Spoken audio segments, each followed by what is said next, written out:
It's August 17th here in Seoul, and I'm Kim Dami. We begin with these stories making the headlines at this hour, starting with President Yoon Suk-yeol's departure to Camp David. The South Korean leader is headed to the venue today for Friday's summit with his American and Japanese counterparts. The White House is hopeful that trilateral cooperation can be upgraded to a whole new level.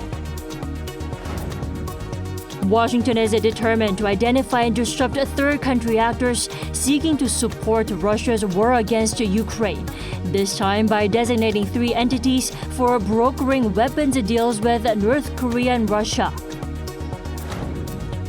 The death toll from the Maui wildfires has reached at least 106 people. U.S. President Joe Biden will visit the island on Monday in the wake of one of the country's deadliest wildfires in over a century. President Yoon Suk-yeol will depart for the U.S. later today for the Camp David summit on Friday. Beforehand, he is set to send off his late father on the last day of the 3-day mourning period. The coffin will be borne out at 9 a.m. this morning and will lie in state at a burial park in Gyeonggi-do Province, just outside Seoul. His father, Yoon Ki-jung, a professor emeritus of Yonsei University, died on Tuesday at the age of 92. The president will return back to Seoul later today to take off for his trip. And ahead of the 3 nations' first ever standalone summit, the White House has voiced promising hopes that the talks will be historic. Our top office correspondent Oh Soo-young tells us more. The leaders of South Korea, the United States, and Japan will pave the way for a new era of security and economic initiatives in the Indo-Pacific region as they gather at a landmark meeting at Camp David on Friday. That's according to a senior official in comments to Arirang News before President Yoon Suk-yeol sets off Thursday for the US. As the 3 countries face growing nuclear and missile threats from North Korea and economic uncertainties, the summit is to institutionalize a mechanism for greater cooperation based on their shared values of freedom, peace and prosperity. White House officials also remarked on Wednesday local time that the 3 countries will set 3-way cooperation into motion with ambitious initiatives in the leaders' joint statement.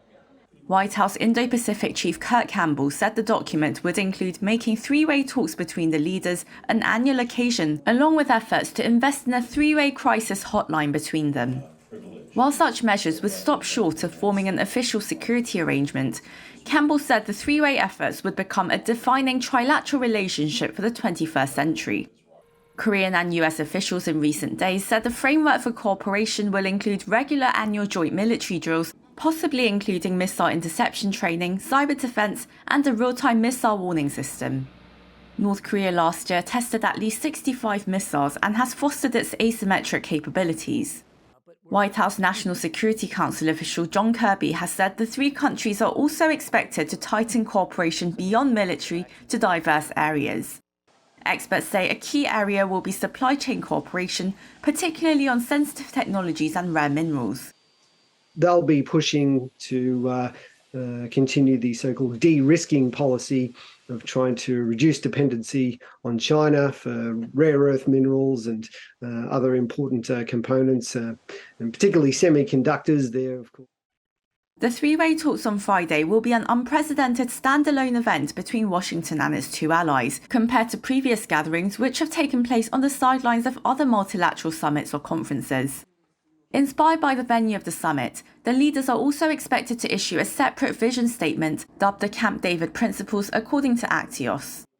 While it's likely there'll be a mention of protecting the rule-based world order and possibly peace and stability in the Taiwan Strait, a Yoon official has said the document is not likely to issue words confronting China. Oh Soo-young, Arirang News. Then what is Camp David, where the 3 leaders are gathering on Friday? Well, it's long been the country's retreat of U.S. presidents, as well as an ideal place for landmark summits and discussions. Our Choi Min-jung has this report. Camp David holds a special meaning in international diplomacy. For more than 80 years, the residence has been used to host summits and intimate diplomatic negotiations. In 1943, the United Kingdom's Prime Minister Winston Churchill attended the first such meeting to discuss the Second World War with U.S. President Franklin D. Roosevelt. In 1978, leaders of Egypt and Israel held peace talks mediated by the U.S. in what we now know as the Camp David Accords.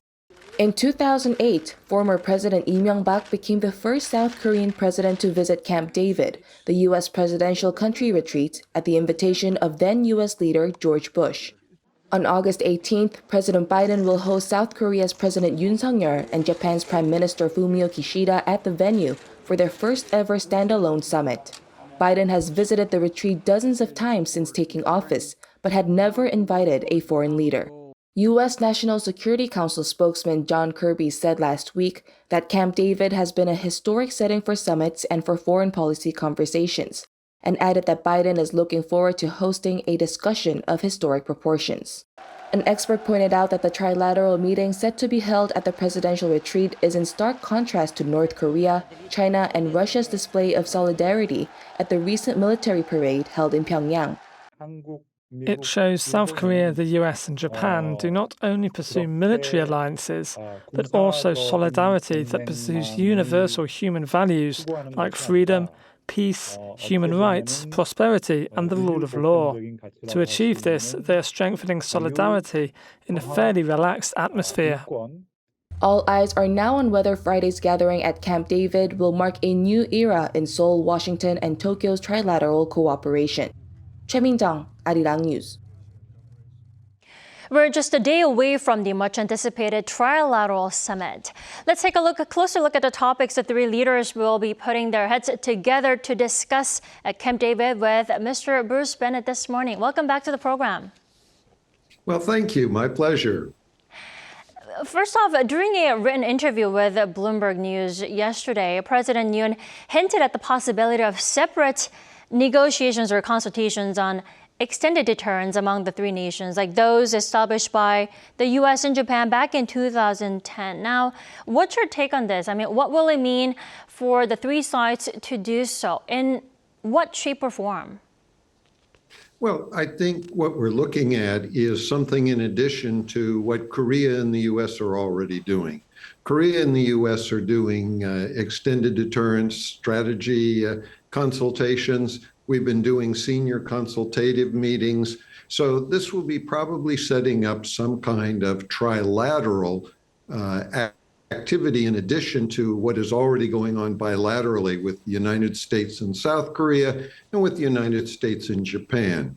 There are many issues which need to be coordinated among the three countries should North Korea ever commit an act of aggression against any one of us. Indeed. Now, that's also in line with what President Yoon stressed the world would never accept North Korea as a nuclear weapons power, as it insists to become so. Now, in what way is this in line with South Korea insisting on achieving that complete denuclearization on the Korean Peninsula? Well, I think all three countries would love to see North Korea completely denuclearized. Of course, achieving that in the short term doesn't seem to be in the cards. North Korea won't even negotiate. But it is a case where that is our ultimate objective. And what we have to do now is to take action that will compel North Korea in that kind of direction. We have not been forcing North Korea in that direction, trying to avoid causing an escalatory problem with North Korea. But North Korea is escalating their threats, they're escalating their provocations, and it's time for the three countries to decide how to proceed in trying to control the North Korean threats. Sure. Now, we're also hearing there'll be the so-called Camp David principles, which will be announced to strengthen the trilateral ties. Now, what do you think the principles will actually include? I mean, what kind of principles are we talking about? Well, I think we're talking about a variety of issues. We're talking about military coordination. We're talking about economic coordination. We're talking about humanitarian issues, human rights. So these are a variety of issues on which the three countries share substantial common interests. And we'll want to make sure that that is well established and that we are in particular saying that we want to see the other countries in the region, North Korea, China, Russia, to adjust their behavior to follow the principles of freedom, and humanitarian issues, human rights. Unfortunately, it doesn't look like we're going to get that from the other regional countries, but that's the objective of our three countries, is to work together to that end. Sure, so the principles will not be strictly restricted to just defense cooperation, but rather in a broader range of fields, including economy, like you mentioned, human rights, something that involve their mutual interests. Exactly. Now, according to President Yoon, again, the three leaders will consider measures including sharing information on supply chains and securing an EWS or early warning system, right? How would such a system work and in what way? How, and have we had anything like that before? We have had some coordination on early warning. Early warning is broad-based. It's warning against submarine attacks, it's warning against missile attacks, Air Force attacks. So there has been sharing of some information, but it has not been fully trilateral and it's not been fully available to everyone. That becomes important. We need to each see what the other is seeing in order to maximize our ability to deal with it. When a missile is fired from North Korea towards South Korea, if that ever happens, it's actually easier to see that and precisely plot its location by looking from Japan. And similarly, if a missile is fired from North Korea to Japan, it's easier to see and plot from South Korea because you're looking at the side and you see very accurately the trajectory. So that kind of cooperation is very important, but it's not just limited there. There are a wide variety of areas where, even in the defense realm, there will be cooperation in order to maximize our abilities to defend ourselves. Sure, the three-way warning system will not only be just symbolic, but also functional at the same time. Exactly, and trying to make sure that that's established and that we have people working on it is critical.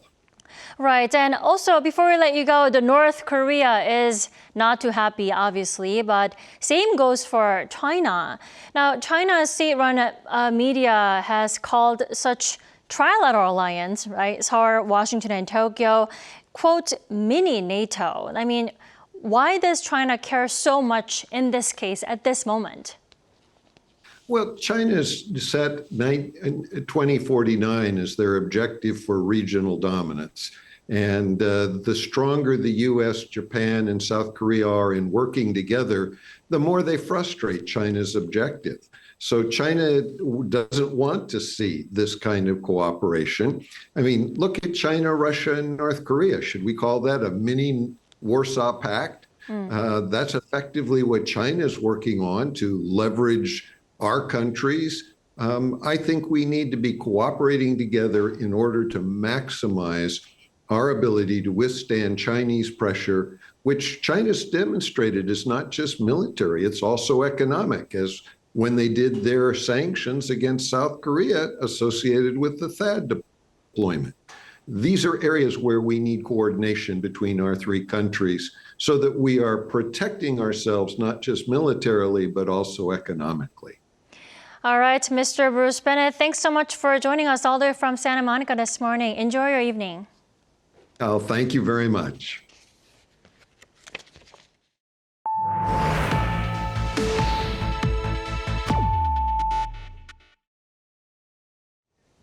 The U.S. has slapped sanctions on three entities tied to arms deals between North Korea and Russia. This is Washington's latest attempt to root out illicit financial networks that support Russia's war machine against Ukraine. Lee Seung-jae reports. The U.S. Department of Treasury's Office of Foreign Assets Controls announced on Wednesday that it has imposed fresh sanctions against three entities involved in illicit arms deals between North Korea and Russia. The department issued sanctions against Verus LLC, Defense Engineering LLP, and Versor SRO.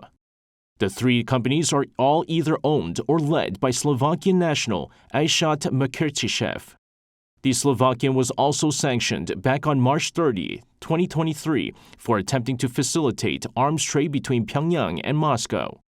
In its press release, the department stressed that the latest sanctions are a part of the continuing U.S. strategy to identify, expose, and disrupt third-country actors seeking to support Russia's brutal war against Ukraine. Speculation that Kremlin and North Korea might be looking to trade arms comes as Russian Defense Minister Sergei Shoigu visited Pyongyang as part of a delegation that marked the 70th anniversary of the Korean War armistice last month.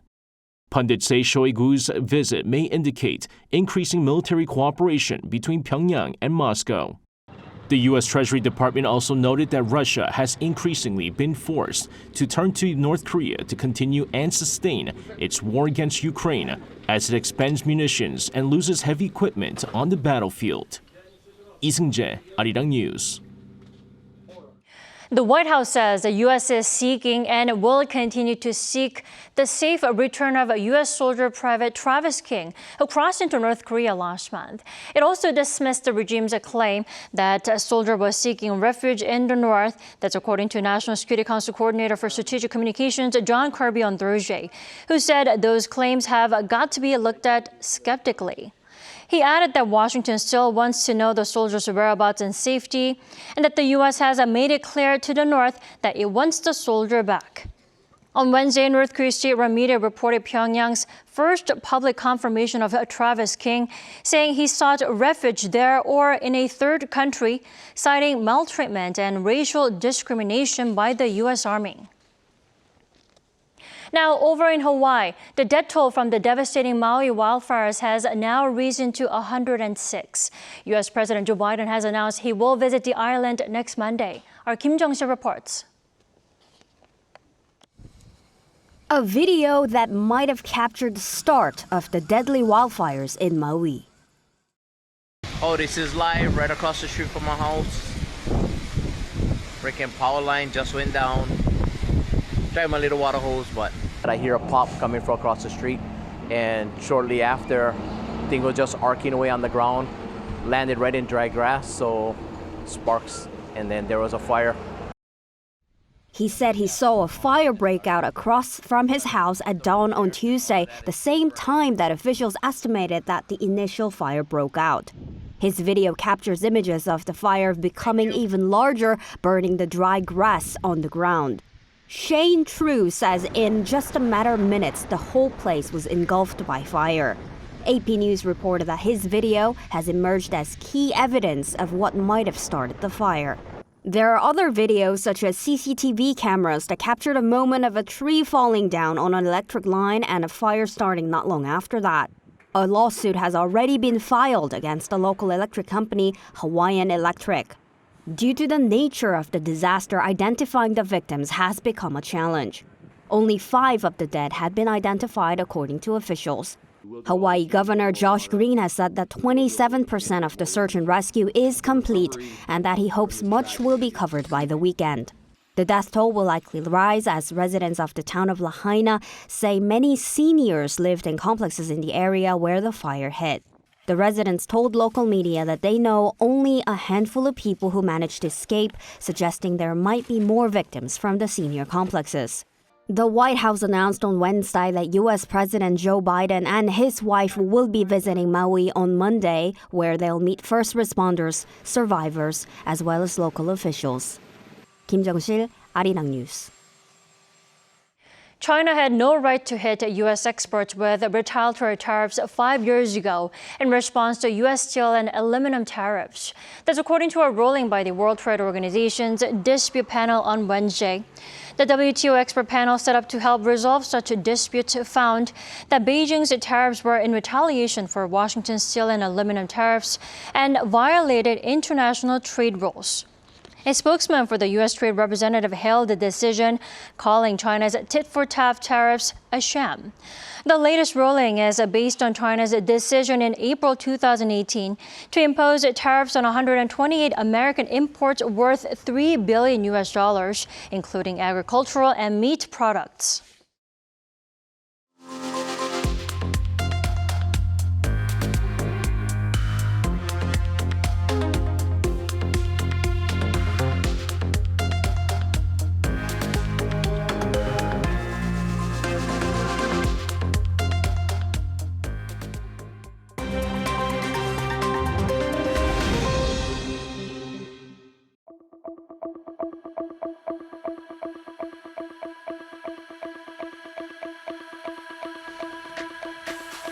Good morning, I'm Matthew Ashley, and we now turn over to stories from around the world.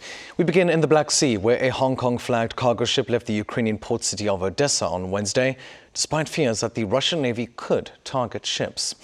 Now, the move is a first test of a humanitarian corridor announced by Kyiv last week that allows ships to leave its ports. It's mainly meant for vessels that have been trapped since Russia launched its invasion in February 2022. Russia has not said whether it will respect the corridor and launched an attack on the Ukrainian grain storage facilities in Reni as the ship departed. On Sunday, Russia fired warning shots at and boarded a Palau-flagged cargo vessel heading toward Ukraine to search for weapons. In July, Moscow pulled out of a Yoon-brokered grain deal that guaranteed safe passage for ships carrying foodstuffs across the Black Sea. The Kremlin has since warned that ships going to Ukrainian ports could be considered a military target. Now, in eastern Pakistan, a mob made up of thousands of Muslims attacked and burned several churches and homes belonging to Christians over allegations that 2 Christian men desecrated the Quran. The attacks took place in Jaranwala on Wednesday after claims the men had written insults and derogatory remarks in the Muslim holy book. No casualties have been reported, but the government has deployed police officers and the army to calm the situation. Dozens of rioters have been arrested and an investigation has been launched. Blasphemy is punishable by death in Pakistan, a country where over 95% of the population are Muslims. Now, in the United Kingdom, the British Museum announced on Wednesday that it had fired a staff member amid reports of items going missing, being stolen or damaged. Among the items are gold, jewelry and semi-precious stones dating as far back as the 15th century BC. Most of the items were kept in a storeroom for research purposes. The items had reportedly gone missing before 2023 and over a significant period of time. The museum said it is reviewing its security practices and is working to recover the missing treasures. The police are also investigating, but no arrests have been made yet. It's not the first time valuable items have gone missing from the museum. In 2017, the institute announced that it lost a diamond Cartier ring valued at almost $1 million. And finally, European champions England are set to face Spain in the 2023 Women's World Cup final after beating Australia 3-1 in Sydney on Wednesday. Now, the Lionesses were the first to draw blood in an entertaining encounter before the Matildas, fighting to keep their World Cup dreams alive, equalised in the second half through a superb individual effort by star striker Sam Kerr. But the tournament co-hosts were ultimately sent home after England sealed their domination with another 2 goals. England will now face Spain in Sydney on Sunday in the first World Cup final match for both teams. Australia take on Sweden on Saturday in Brisbane in the third-place playoff.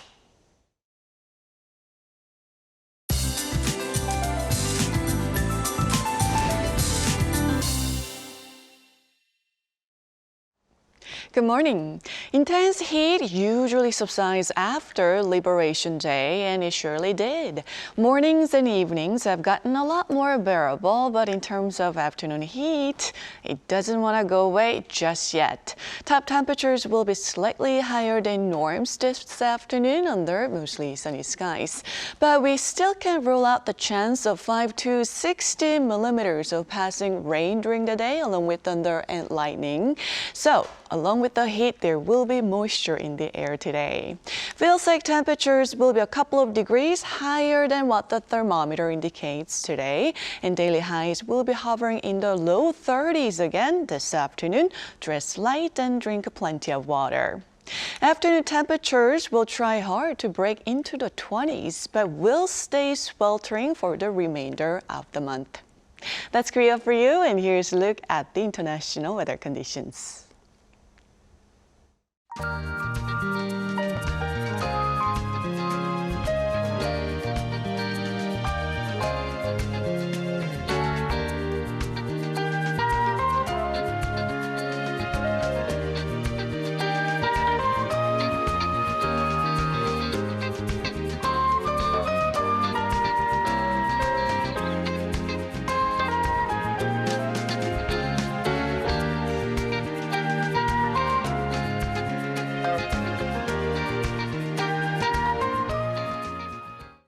We thank you for watching New Day at Arirang. We'll be back tomorrow for Friday's edition at 9 a.m. Korea time.